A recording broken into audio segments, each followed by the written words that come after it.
경매 투자하다 보면은 다양한 물건들 만나보실 수 있게 되는데요. 이제 우리가 뭐 경매책을 읽었거나 경매 강의를 들었거나 보통 이런 과정들이 기초 과정들이 대부분 많죠. 그래서 대항력, 뭐 말소 기준 권리, 뭐 우선 변제권, 뭐 이런 것들 이제 주로 배우시게 되죠. 그런데 막상 우리가 경매 투자에 나서게 되다 보면요, 굉장히 특별하고 독특한 이런 물건들을 좀 만날 때가 있어요. 이럴 때 굉장히 당황을 느끼기도 하고 또 권리관계가 문제 있었던 것이었는데 이런 것들을 배운 적이 없으니까 낙찰받고 입찰보지금 날리는 이런 일이 생길 수도 있거든요.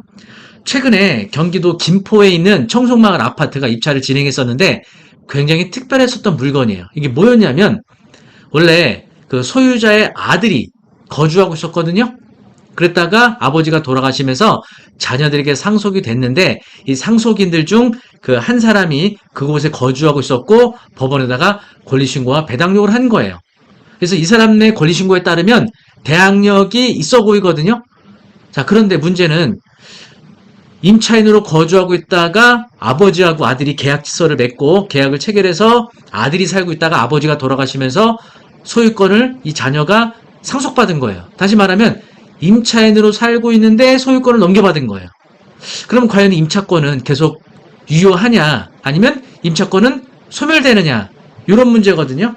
이런 거를 민법에서는 혼동으로 인한 소멸이라 그래요. 그러니까 충돌되는 두 개의 물건을 1인이 동시에 갖고 있을 수 없는 거잖아요. 소유자이면서 임차인일 수 없는 거잖아요. 그렇죠? 자, 그런데 이 혼동으로 인한 물건의 소멸에 관련된 아주 중요한 대법원 판례가 있거든요. 자, 그것과 함께 이 경매 물건 과연 어떻게 적용이 되는지 알아보도록 하겠습니다.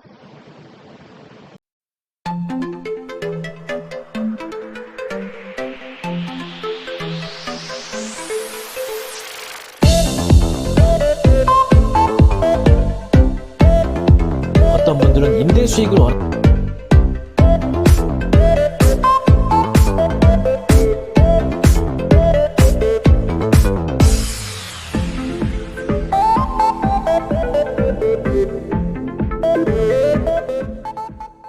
자, 먼저 경매로 진행했던 물건은요, 부천 2022타경 41988 김포시 장기동 청송마을 아파트였습니다.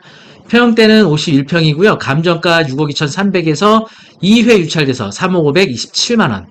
네, 아무래도 이제 뭔가 권리관계에서 애매한 부분이 있다 보니까 유찰이 이렇게 두 번이나 됐었던 물건이에요. 물건 명세서 보시면 홍모 배 씨가 보증 1억 7,500으로 하는 배당 요구를 했어요. 그런데 최선순위 설정해 보시면 2016년 11월 11일 근저당이 있고요. 전입신고 날짜가 2006년 4월 28일이에요. 이렇게 비교해 보시면 어때요? 전입이 빠르죠? 전입이 빠른 경우에는 대항력을 주장할 수 있는 임차인인 거예요. 그런데 보시면 확정일자란에 무라고 써있죠. 확정일자 받지 않은 거예요. 확정일자가 없으면 우선 변제권을 행사하지 못하게 되는 거죠. 다른 권리자들이 먼저 배당을 받아가게 되면 이 홍모 배 씨는 배당을 못 받아갈 수도 있겠습니다. 자, 그런데 아래쪽에 보시면 이 임차인으로 신고된 홍모 배 씨는 사망한 홍모선 씨의 상속인이에요. 네. 다시 말하면 임차인으로 권리 신고했지만 소유권을 취득한 거예요. 그러니까 임차인이었다가 소유권을 상속으로 취득하게 된 거거든요. 그러면 과연 이 대항력 임차권은 효력이 있느냐 이런 문제예요. 그와 관련돼서 민법 제191조 보시면 혼동으로 인한 물권의 소멸입니다. 동일한 물건에 대한 소유권과 다른 물건이 동일한 사람에게 귀속한 때에는 다른 물건은 소멸한다라고 되어 있죠. 이와 관련된 임차인에 관련된 대법원 판결이 있습니다. 96-382-16 판결 요지 보시면 임차인이 제3자에 대한 대항력을 갖춘 후 임차주택의 소유권이 양도되어 그 양수인이 임대인의 의지를 승계하는 경우에는 다시 말하면 임차인이었다가 소유권을 취득하게 되면 임대차 보증에 반한 채무도 부동산 소유권과 결합하여 일체로서 이전하는 것이므로 양도인의 임대인으로서의 지위나 보증 반한 채무는 소멸하는 것이고 대항력을 갖춘 임차인이 양수인이 된 경우라고 하여 달리 볼 이유가 없으므로 대항력을 갖춘 임차인이 당해 주택을 양수한 때에도 임대인의 보증 반한 채무는 소멸하고 양수인인 임차인이 임대인의 자신에 대한 보증 반환 채무를 인수하게 되어 결국 임차인의 보증 반환 채권은 혼동으로 인하여 소멸하게 된다라고 판결을 했습니다. 어떻게 보면 당연한 거죠. 임차인이었다가 그 거주하고 있던 아파트를 뭐 매매나 상속으로 소유권을 취득해요. 근데 내가 임차인이면서 동시에 임대인일 수는 없는 거죠? 이게 상충되는 권리잖아요. 그래서 임차인이었다가 대항력 있는 임차권이라 하더라도 소유권을 취득하게 되면 이 대항력 있는 임차권은 혼동으로 인해서 소멸하는 것이다 라고 대법원에서 판결을 내준 겁니다. 그러면 김포 아파트의 경우에 아버지와 임대차 계약을 맺고 거주하던 중 아버지가 사망하면서 소유권을 상속으로 취득하게 되면 임차권은 소멸하는 것이 아니냐 이렇게 생각할 수가 있겠죠. 그런데 이 혼동으로 인한 물권의 소멸에는 예외가 있습니다. 자, 어떤 예외가 있는지 또 관련된 판례를 보도록 하겠습니다. 2000다 12693 판결입니다. 부동산에 대한 소유권과 임차권이 동일인에게 귀속되는 경우 임차권은 혼동에 의해 소멸하는 것이 원칙이지만 그 임차권이 대항요건을 갖추고 있고 그 대항요건을 갖춘 후에 저당권이 설정된 때에는 혼동으로 인한 물권 소멸 원칙의 예외 규정인 민법 제191조 제1항 단서를 준용하여 임차권은 소멸하지 않는다. 소멸하지 않는 예외 경우가 나온 거예요.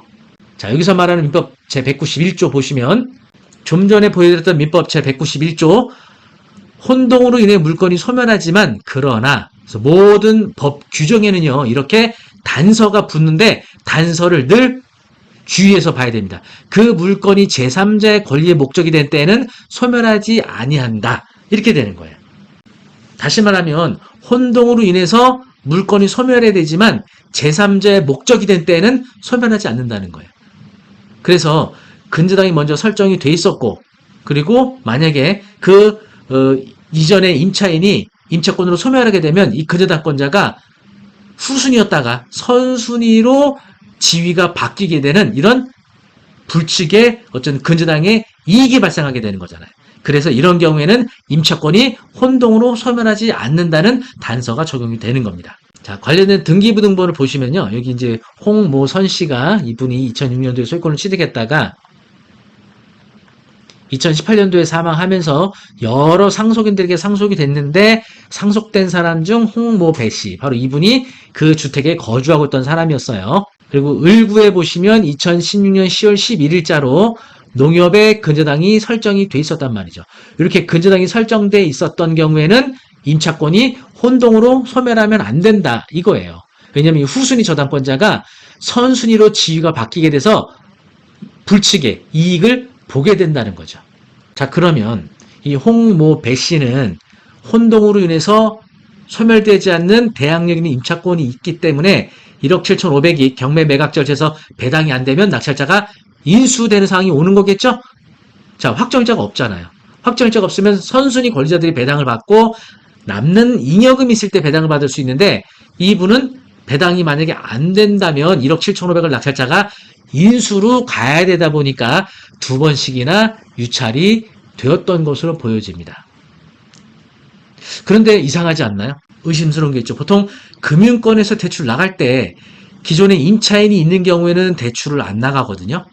또는 만약에 소유자가 어떤 지인관계, 친인척 관계로 무상으로 거주하는 경우에는 무상거주 확인서를 받아요.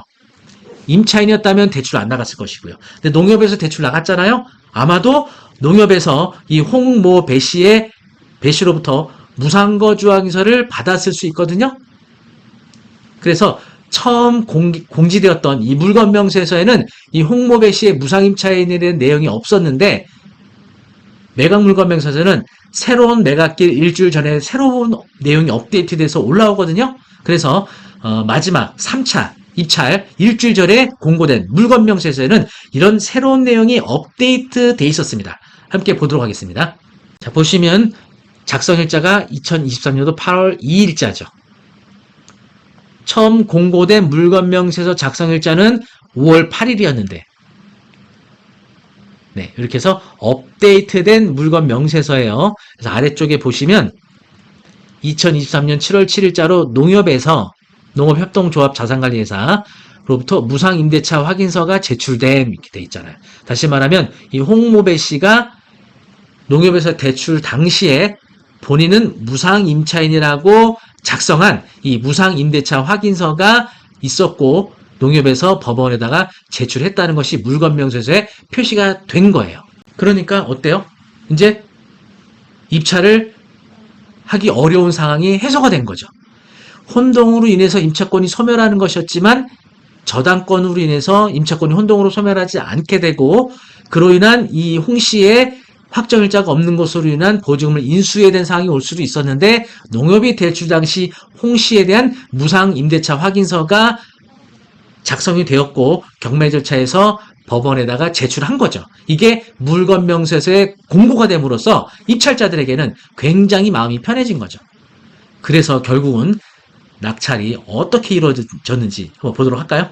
오른쪽에 기일내역 보시면요.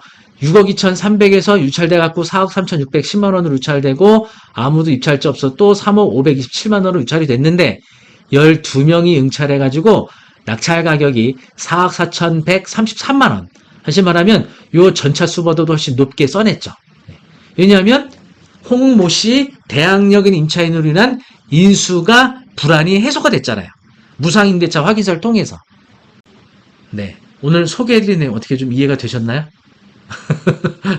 우리가 대항력, 말소기준 권리, 우선변제권, 이거 기본으로 알아야 되지만 이와 관련된 기타, 이런 실제 투자와 관련된 다양한 사례에 대한 공부도 좀 필요해요.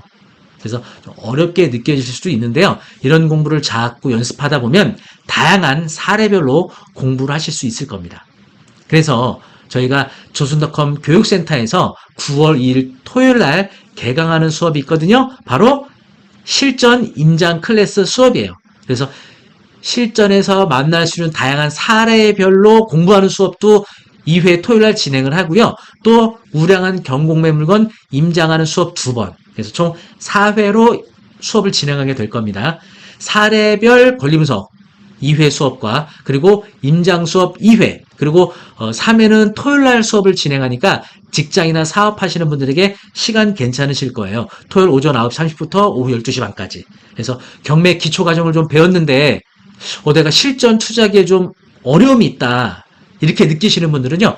이 수업 꼭 참여해 보시면 좋을 것 같습니다. 자세한 수강 신청은 아래 링크 걸어드리도록 하고요. 강의 장소는 광화문에 있는 조선닷컴 교육센터에서 저와 함께 공부하실 수가 있겠습니다. 여러분 9월 2일 날 개강하는 실전 임장 클래스 수업 많은 수강 신청 바라겠고요. 수강 신청 링크 통해서 하실 수 있겠습니다. 오늘 영상이 도움이 되셨나요? 좋으셨다면 구독, 좋아요 부탁드립니다. 감사합니다.